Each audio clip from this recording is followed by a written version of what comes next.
မင်္ဂလာပါရှင်ဒီနေ့မှာတော့မက်ပဲဒီဇိုင်းဆိုင်ရာတည်ရတော့ပေါ့နော်သူကမှစိုက်ပျိုးရေးဆေးကုမ္ပဏီကနေပြီးတော့ပြုလုပ်တဲ့တောင်သူပညာပေးဆွေးနွေးပွဲစီစဉ်လေးကနေပြီးတော့ကြိုဆိုလိုက်ပါရှင်ဒီနေ့မှာတော့ဆီယမဒေါက်တာတတကနေပြီးတော့ပါဝင်ဆွေးနွေးပေးတော့မှာပဲဖြစ်ပါတယ်မင်္ဂလာပါဆီယမရှင် မင်္ဂလာပါ အခုချိန်မှာပေါ့နော်မက်ပဲဒီဇိုင်းဆိုင်ရာဒီမှာငမြတောင်ကြောက်မှုနဲ့ပတ်သက်လို့ပေါ့နော်ဒီသတိပြုစရာဆောင်းရံရှောင်းရံလေးတွေနဲ့ကာကွယ်နှိမ်နင်းရမယ့်ပုံစံလေးတွေကိုလည်းပြောပြပေးပါအောင်ရှင်ငမြောင်တောင်ကဒီပဲရာဒီမှာပေါ့နော်နှစ်စဉ်ကြတတ်တဲ့ဘူးပဲဒါအနည်းနဲ့အများပဲကွာခြားတတ်တာပေါ့ဖြည့်ဆည်းမှုနဲ့များတာနေတာပေါ့ဘာဖြစ်လို့လဲဆိုတော့ဒါအကယ်၍မိုးနှောင်းရပြီးခဲ့တဲ့မိုးနှောင်းရဒီမှာဒီမိုးရွာတာနောက်ကျခဲ့ပြီးရည်ကြီးနှမြုပ်မှုရှိတယ်ဆိုရင်တော့ဒါငမြောင်တောင်ကြောက်မှုကပို့ပြီးတော့ပြင်းပြင်းထန်ထန်ကြုံတွေ့ရတတ်တယ်နောက်တစ်ခါ तू ကဟိုပွင့်ထွေးဖို့နဲ့မတူတဲ့အကြောင်းအရာကြတော့ तू ကပဲရာဒီတစ်လျှောက်လုံးမှကြတတ်တာဒါကတော့ငမြောင်တောင်ရဲ့သဘောတဘာဝလေးဖြစ်ပါတယ်ဟုတ်ကဲ့ရှင်ဒါဆိုရင်ကျမတို့စီကပဲခူးရန်ကုန် AR လို့ပေါ့နော်ပဲဆိုင်တဲ့တောင်သူတွေပို့တော့နှစ်စဉ်ကြုံတွေ့ရမှာပဲပေါ့နော်နှစ်စဉ်ကြုံတွေ့ရတတ်တယ်ဥယျာဉ်အနည်းနဲ့အများပဲကွာခြားတတ်တာပေါ့ဟုတ်ကဲ့ရှင်သူ့ရဲ့ဖြစ်စည်းပုံလေးကတော့ဆီကမှနည်းနည်းလောက်ပြပြပေးပါအောင်ငမြောင်တောင်ကအရေးကြီးတာကတော့ तू ကပဲရာဒီတက်တန်းတစ်ချောင်းမှာကြာတက်ပြီးတော့ပဲရွက်ရဲ့အောက်ခြေမျက်နှာပြင်မှာဥတာပေါ့ဒီဥမြုံတစ်မြုံကနေပြီးတော့မှအကောင်အများကြီးပေါက်နိုင်တာရာနဲ့ချီပြီးပေါက်နိုင်တာအဲ့လိုရာနဲ့ချီပြီးပေါက်နိုင်ဆိုတော့အကယ်၍ဒီဥမြုံတစ်မြုံကိုဒါမဖြေရှင်းခဲ့ဘူးပေါ့နော်မတွေ့ခဲ့ဘူးဆိုရင်ငမြောင်တောင်ရဲ့ဖြစ်စီမှုအများကြီးဖြစ်နိုင်တာနောက်ပြီးတော့အကောင်ငယ်ဥကနေအကောင်ပေါက်လာတဲ့အကောင်လေးကချက်ချင်းပဲအရွက်တရှူတာကိုအုပ်စုလိုက်ချစ်ဆိုတော့စားတာဒီအကောင်ကြီးလာပြီဆိုတော့တကောင်ချင်းပေါ့စားတယ်အထူးသဖြင့်တော့ညနေပိုင်းမိုးလွယ်ညနေပိုင်းပေါ့ညဦးပိုင်းနေမှာဖြစ်စီမှုအရင်များတာပဲရွက်တွေကိုတခါလေးစားတော့အားလည်းအရင်ကျန်တယ်ဒါငမြောင်တောင်ရဲ့သဘောတဘာဝပါဟုတ်ကဲ့ရှင်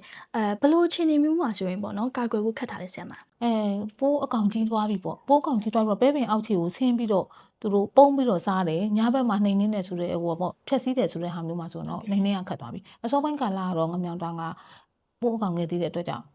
ထိမိနှိမ်နှင်းဖို့ပို့ပြီးတော့ထိရောက်နိုင်တာပေါ့ဟုတ်ကဲ့ဒါဆိုလို့ရှိရင်ငမြောင်တောင်တော့ပေါ့နော်အကောင်ငယ်တုန်းမှာဆေးသုံးပြတာတော့ပို့ပြီးတော့ထိရောက်နိုင်တာပေါ့နော်ဆရာမ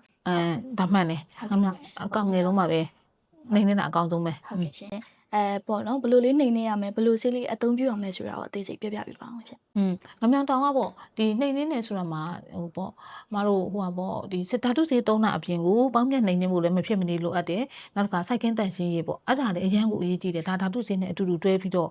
့လုပ်ရမယ်ကိစ္စပေါ့နော်ဒါဥတဲ့စပြီးတော့ဥမြုံတွေ့ပြီဆိုတော့လက်နဲ့ကောက်ပြီးတော့ဖယ်နိုင်တယ်ဓမြဖယ်ပြီးတော့မှဆေးသုံးတာလည်းပိုပြီးကောင်းတယ်ဒါဟိုပေါ့ဓာတုဆေးအပြင်ကိုမှတခြားကောက်ကိုနှိမ်နေနေမယ်တွဲပြီးတော့ပူပေါင်းပြီးတော့နှိမ်နေမှဖြစ်မှာဒီအစောပိုင်းမှာတော့ဒီဥကနေအကောင်ပေါက်မလာအောင်လို့ပေါ့နော်ဒီဒုက္ခမဟာမှာဆိုရင်တော့ Prolufan ဒါကိုအသုံးပြုနိုင်တယ်နောက်တစ်ခါဒီရနေပြီးတော့လောက်ကောင်အရွယ်အစားအနှဲငယ်ကြီးလာမှာပေါ့အဲ့လာမှာဆိုရင်တော့ကျွန်တော်တို့ဒုက္ခမဟာမှာဆိုရင်ဒီမဟာရော့ကတ်ပေါ့ဒီမဟာရော့ကတ်ဆေးလေးကိုဒါ2ကြိမ်9ရက်ချပြီးတော့2ကြိမ်အသုံးပြုနိုင်တယ်ဟုတ်ကဲ့ရှင်ဟုတ်မှတ်သားထားပါမယ်ဆရာမဒါဆိုလို့ရှိရင်တော့ငမြောင်တောင်အတွက်လုံးဝစိတ်ချရပြီပေါ့နော်ဆရာမလုံးဝစိတ်ချရတယ်ပြောငမြောင်တောင်လို့ပေါ့နော်ဖြတ်အားကျန်းတဲ့ပိုးမျိုးကြတော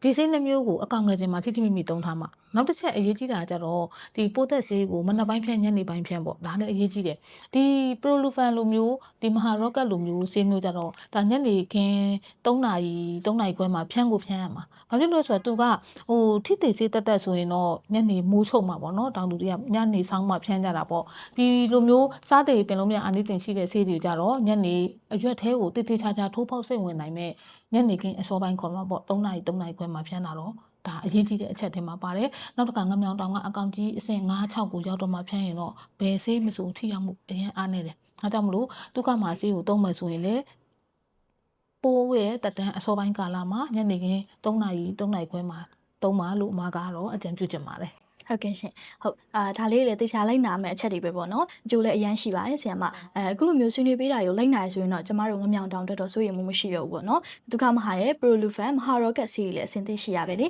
ေဆေးသူပြုခြင်းသတိထားရမှာလေးတွေကိုလည်းတောင်သူတွေကသိတင်အောင်မလို့အခုလိုမျိုးဆွေးနွေးပေးတာကျေးဇူးတင်ပါတယ်ဆရာမကျေးဇူးပါညီမကြီး